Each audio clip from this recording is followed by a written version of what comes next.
Well, welcome back students.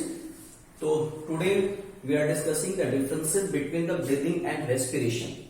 Breathing और respiration for a layman, breathing और respiration दोनों जो है वो same process लोग ऐसा समझते हैं. But we are studying biology here and in the biology breathing and respiration both are different process. Breathing means simply हम environment से atmosphere से ऑक्सीजन लेते हैं और CO2 छोड़ते हैं. That is for breathing. But जो ऑक्सीजन हमारी बॉडी के अंदर गया तो इस ऑक्सीजन को यूटिलाइज करके oxidation of food, oxidation of digested food takes place and at the end of this process energy is released in the form of ATP molecules. तो that complete process is respiration. It means breathing is simply a physical process whereas respiration is a biochemical process. It is a chemical process because different chemical reactions takes place, and it is a biological process because it takes place inside a living being. Hence it is a biochemical process.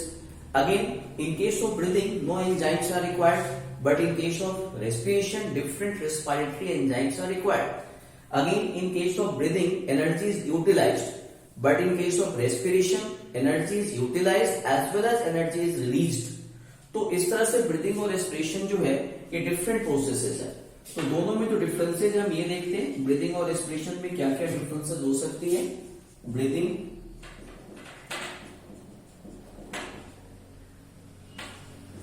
Breathing and respiration.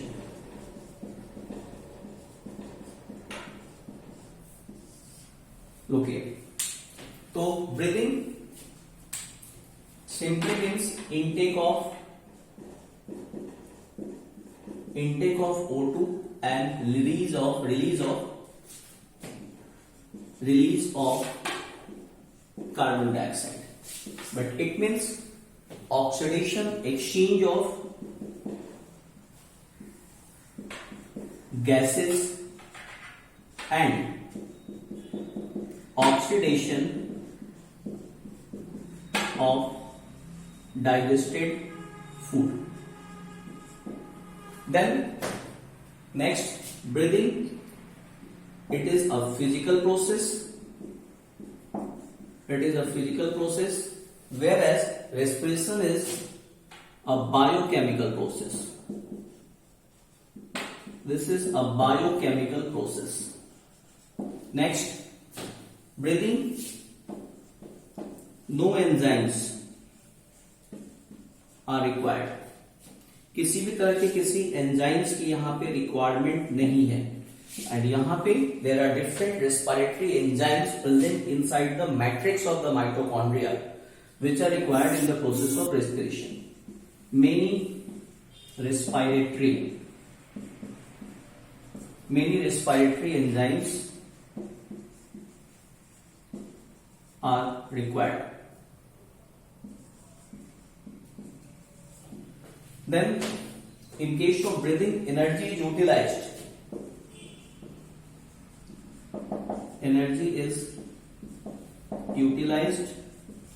But in case of respiration, energy is utilized and released.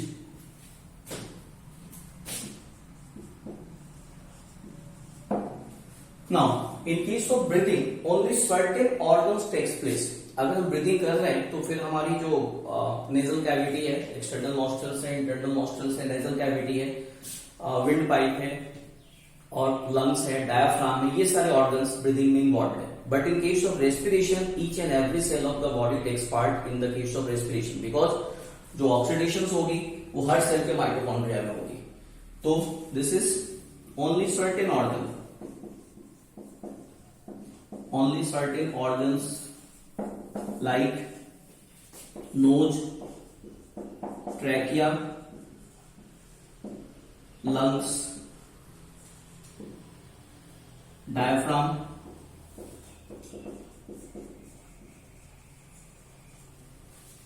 are involved.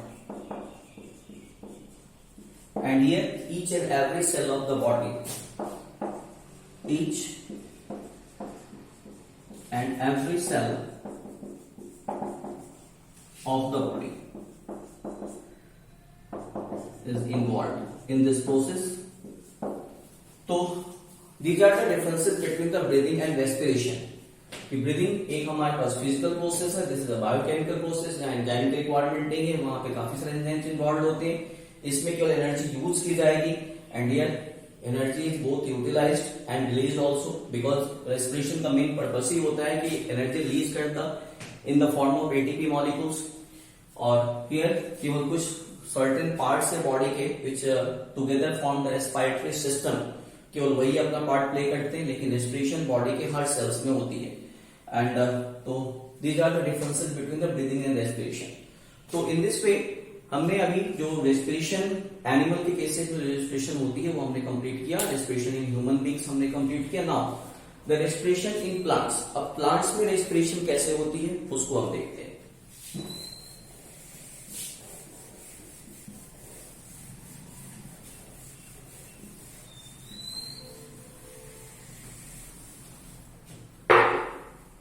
Now, our next topic is respiration in plant.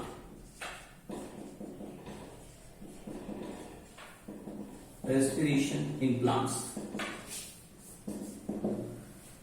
Okay, तो plants के cases में respiration जो है, जैसे animal में हमने देखा particularly in case of multicellular organisms there is a well defined respiratory system. Respiratory system है जिसमें डिफरेंट ऑर्गन्स हैं जो रेस्पिरेशन के प्रोसेस को अंजाम देती है, जिसके थ्रू रेस्पिरेशन होता है। But in case of plants there is no well defined respiratory system even in the big plants also.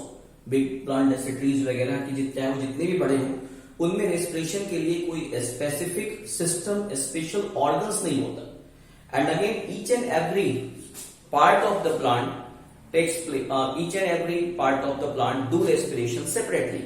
हर जो पार्ट्स हैं, जैसे आपको प्लांट के जो मेजर पार्ट्स क्या होंगे, प्लांट के मेजर पार्ट्स हो गए, लीव्स हो गया, स्टेम हो गया, रूट्स हो गया, सभी अपना अपना रेस्पिरेशन अलग अलग करते हैं। एक तो मेजर डिफरेंस ये हुआ कि एनिमल के केसेस में एक वेल डिफाइंड रेस्पिरेटरी सिस्टम है जो रेस्पिरेशन की प्रोसेस को अंजाम देता है, but in case of plants well defined respiratory system नहीं है। प्लांट के सभी पार्ट अपना अपना रेस्पिरेशन इंडिविजुअली परफॉर्म करते हैं। And again the second difference, animal के केसेस में रेस्पिरेशन की रेट फास्ट होती है, रेस्पिरेशन ज्यादा होती है, but in case of plant respiration जो है वो काफी स्लो रेट से होती है। क्या रीजन हो सकता है इसके पीछे? Animals need a lot of energy to do their daily activities, but in case of plants energy की रिक्वायरमेंट जो है that is very very less as compare to animals. क्या रीजन हो सकता है? एनिमल्स को अपनी डेली एक्टिविटीज को परफॉर्म करने के लिए, अपनी लाइफ प्रोसेसेस को परफॉर्म करने के लिए मूवमेंट करनी होती है, और मूवमेंट के लिए ज्यादा एनर्जी की रिक्वायरमेंट है। बेसिकली अगर हम लाइफ प्रोसेसेस की बात करें, चैप्टर के स्टार्टिंग में हमने कौन कौन से लाइफ प्रोसेस हमने उसको डिस्कस किया था, तो जितनी सारी भी लाइफ प्रोसेसेस हैं, जो भी बायोलॉजिकल एक्टिविटीज हैं, तो बेसिकली जो बेसिक बायोलॉजिकल एक्टिविटीज है किसी भी लिविंग थिंग की या biological requirement, that is only to food and life partner. Food to maintain their body, किसी भी लिविंग थिंग को अपनी बॉडी को मेंटेन करने के लिए फूड की रिक्वायरमेंट है, एनर्जी ऑब्टेन करने के लिए फूड की रिक्वायरमेंट है। And life partner to maintain its species, अपनी स्पीसीज को कंटिन्यू करने के लिए उसे लाइफ पार्टनर की रिक्वायरमेंट है। और इन दोनों प्रोसेस को फुलफिल करने के लिए एनिमल को मूवमेंट करनी पड़ती है। But in case of plants की ये दोनों रिक्वायरमेंट एक ही जगह पे खड़े खड़े फुलफिल हो जाती है। That's why they don't have to move, there is no movement in the case of plants. तो जब मूवमेंट नहीं हो रही, देन एनर्जी की रिक्वायरमेंट भी काफी स्लो है, और इसलिए उनमें रेस्पिरेशन की रेट भी स्लो है। एंड अगेन उनको जो है एक वेल डिफाइंड रेस्पिरेटरी सिस्टम वहां पे प्रेजेंट नहीं है। तो रेस्पिरेशन इन प्लांट्स में देखिए, अब प्लांट्स में जो रेस्पिरेशन होगा, तो रेस्पिरेशन अगर हम बात करें तो हमारे पास बेसिकली जैसे अगर लीव्स है, तो लीव्स में रेस्पिरेशन होती है बाय स्टोमेटा के through. Stomata are the opening, जो हम स्टार्टिंग में डिस्कस कर चुके हैं। स्टोमेटा स्मॉल ओपनिंग्स होती हैं, लीव्स में होती हैं, और लीव्स में क्या है कि लीव्स में स्टोमेटा की ओपनिंग और क्लोजिंग को कंट्रोल करने के लिए गार्ड सेल्स होते हैं, हम सब कुछ डिस्कस कर चुके हैं। तो गार्ड सेल्स स्टोमेटा की ओपनिंग और क्लोजिंग को कंट्रोल करते हैं, और स्टोमेटा के थ्रू गैसेस एक्सचेंज की जाती है। Gases exchange means during the process of photosynthesis carbon dioxide is taken and oxygen is released, and during the process of respiration oxygen is taken and CO2 is released. तो ये दोनों process जो होंगे leaves में किसके through होंगे? Stomata के through होंगे। फिर स्टेम की हम बात करें तो स्टेम में क्या है, स्टेम में आपके पास जैसे प्लांट में आप देखोगे तो प्लांट में स्टेम होते हैं, कुछ जो स्टेम के पार्ट है काफी यंग है और कुछ जो ओल्ड स्टेम है, जैसे जो पुराने ट्रीज हैं उनके ऊपर एक लेयर डेवलप हो जाती है, दैट इज कॉल्ड बार्क, तो वो ओल्ड स्टेम हो गए and bark is normally a dead structure. तो वहां पे बार्क के अंदर रेस्पिरेशन के लिए अलग सिस्टम होता है या अलग मतलब उनके पास ऑर्गेनल्स होते हैं और जबकि जो यंग स्टेम है, यंग स्टेम के अंदर भी स्टोमेटा होती है। तो स्टेम में अगर यंग स्टेम है, बिल्कुल यंग स्टेम में फॉर्मेशन भी ग्रीन कलर का है, तो यहां पे भी बाय स्टोमेटा के थ्रू होगी, और ओल्ड स्टेम बाय लेंटिसल्स क्या होते हैं आप देख समझिए, जैसे जो किसी भी प्लांट में ये स्टेम है और स्टेम के ऊपर जैसे डेड स्ट्रक्चर, ब्राउनिश टाइप की डेड स्ट्रक्चर डेवलप हो जाती है। आप देखेंगे जो बड़े बड़े ट्रीज होते हैं यहाँ पे डेड स्ट्रक्चर है and dead structure is called bark. और इसी बार्क के आप देखेंगे यहाँ पे छोटी छोटी मतलब यहाँ पे ओपनिंग्स होती हैं, these openings are called lenticel, और इसी लेंटिसल्स के थ्रू ओल्ड स्टेम में रेस्पिरेशन होती है। तो यहां पे रेस्पिरेशन के लिए अलग ओपनिंग है। फिर अगर हम बात करें लीव्स का हो गया स्टेम का, नाउ रूट के अंदर यूनिसेलुलर रूट हेयर्स होती है, बाय रूट हेयर्स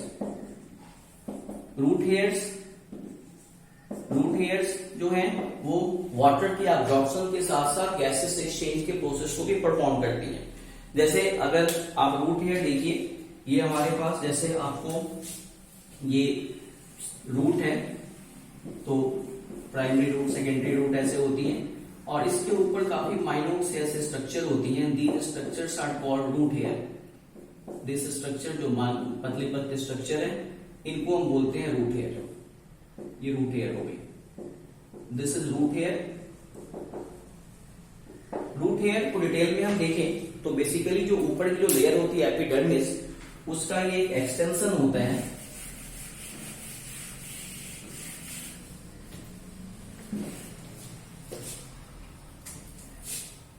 ये ऊपर की लेयर है एपिडर्मिस, और इसी एपिडर्मिस में दिस इज द एक्सटेंशन और this is root hair, this is one root hair. अब ये जो रूट हेयर है, रूट हेयर्स क्या है, they are in contact of soil particles, these are the soil particles and soil particles are saturated with air, saturated with oxygen. तो oxygen यहाँ पे simple diffusion के प्रोसेस के थ्रू इसमें enter कर जाता है, तो इस तरह से गैसेस एक्सचेंज यहाँ पे हो जाती है। तो यहाँ पे रेस्पिरेशन के लिए हमारे पास स्पेसिफिक ऑर्गन है, दैट इज रूट हेयर। तो दिस इज रूट हेयर, तो यहां पे रूट हेयर के थ्रू प्लांट में रेस्पिरेशन होती है। तो इस तरह से बेसिक डिफरेंसेस जो हमने देखा एनिमल और प्लांट के रेस्पिरेशन में, कि एनिमल में रेस्पिरेशन रेट फास्ट है क्योंकि उनकी एनर्जी रिक्वायरमेंट ज्यादा है, प्लांट्स में रेस्पिरेशन रेट उतनी फास्ट नहीं है, काफी स्लो है as compare to animals, because energy requirement कम है। एनिमल में well developed respiratory system present है, प्लांट में well developed respiratory system present नहीं है। Now one more question, normally जैसे हम ये समझते हैं कि प्लांट दिन में फोटोसिंथेसिस करते हैं और रात में रेस्पिरेशन करते हैं, इट मींस रात में फोटोसिंथेसिस नहीं होती, ये तो बिल्कुल क्लियर है, बिकॉज फोटोसिंथेसिस रिक्वायर्स सनलाइट और रात में सनलाइट अवेलेबल नहीं होती। But what about respiration, respiration रात में होती है सर्टेन है, बट दिन में होती है या नहीं। In fact respiration is a continuous process जो दिन में रात में दोनों तक हमेशा चलती रहती है, but the rate is very very slow, और रेस्पिरेशन की रेट बिल्कुल कांस्टेंट होती है, एक फिक्स रेट से रेस्पिरेशन 24 आवर्स चलती रहती है। लेकिन फोटोसिंथेसिस जो है, फोटोसिंथेसिस की रेट कम ज्यादा होती रहती है। दिन में जब सनलाइट प्लेंटी में अवेलेबल होता है तो उस कंडीशन पे रेस्पिरेशन के कंपैरिजन में फोटोसिंथेसिस की रेट काफी फास्ट होती है। तो ऑब्वियसली जब फोटोसिंथेसिस की रेट काफी फास्ट है तो फोटोसिंथेसिस में ऑक्सीजन काफी ज्यादा रिलीज की जा रही है, और उसका एक काफी स्मॉल फ्रैक्शन प्लांट रेस्पिरेशन में कंज्यूम करते हैं। तो जो बैलेंस अमाउंट बचा that is release in the atmosphere, and hence we say कि दिन में प्लांट ऑक्सीजन रिलीज करते हैं, but during morning hours and the evening hours. 24 घंटे में 24 आवर्स में 2 टाइम्स ऐसा होता है कि रेस्पिरेशन और फोटोसिंथेसिस की रेट बिल्कुल सेम हो जाती है कुछ समय के लिए, and that is called compensation point. Morning के टाइम पे अभी जब सन की रेज अभी निकल रही है तो ऑब्वियसली रेस्पिरेशन, जैसे आप इमेजिन करो मेरा ये वाला हाथ रेस्पिरेशन रेट को डिनोट कर रहा है, दो एक कांस्टेंट है, और ये वाला जो मेरा हैंड है वो फोटोसिंथेसिस रेट को डिनोट करता है। मॉर्निंग है, बिल्कुल अंधेरा है, फोटोसिंथेसिस नहीं हो रही।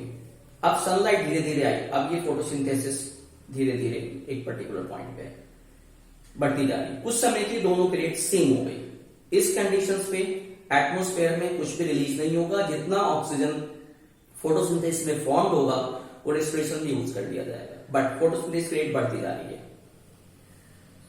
ठीक है, फिर शाम हो गई, अगेन ये धीरे धीरे नीचे आनी जाएगी, अगेन कुछ समय के लिए शाम में दोनों सेम हो जाएगी, नेट गेन कुछ भी नहीं होगा, and that point is called compensation point. तो compensation point is the point where the rate of respiration and photosynthesis becomes equal.